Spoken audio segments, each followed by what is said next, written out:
here in the Mojave Desert for the 2019 Honda CRF450X Intro. It's pretty awesome to see what they came up with for the new bike. It's pretty much exactly what everyone's been asking for. It's actually a really good modern day version of the 450X.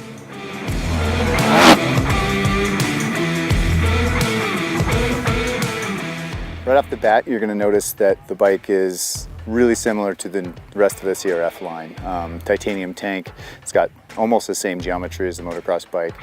It's really similar to the new 450L that we just tested, and it's kind of interesting to fit in the middle of those two. So it's not as aggressive as the R models or the RX, and it's definitely a little peppier than the L models. So we think it's fitting into a nice little segment there for guys that want to ride off-road, but they don't need the restricted down street legal version of the CRF.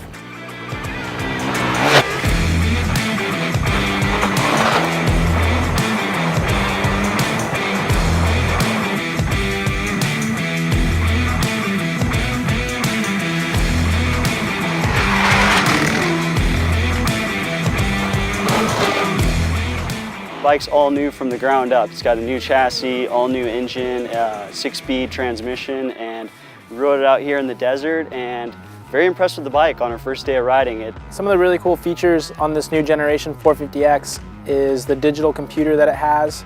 Records fuel consumption as well as an odometer, your speedo. There's specific off-road features. There's an 18-inch rear wheel. It has lights front and rear. It has a kickstand. A big part of it is that 6-speed wide ratio transmission in the bike, and we're so excited to get on that sucker. I mean, the green sticker combined with that, we're able to hit just basically all the trails year round.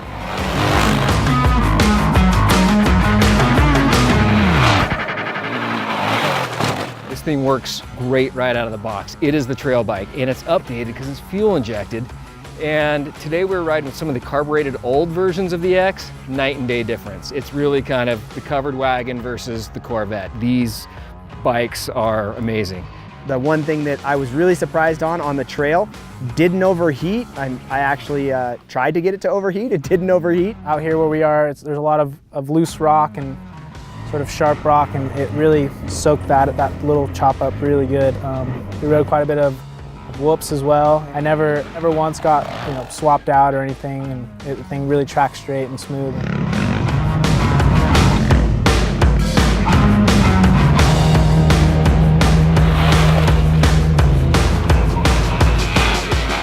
We had a really good day today, mix of wide open trails, some technical stuff, but really the bike's at home in the open desert. It's an open class machine with open terrain is where it lives. It feels 20 pounds lighter, and I know the scale is going to tell us that it's probably a little bit heavier. It's more nimble, it's agile when you're riding it, and it's kind of this more aggressive suspension setting, so you can really kind of bounce into things, hit things harder.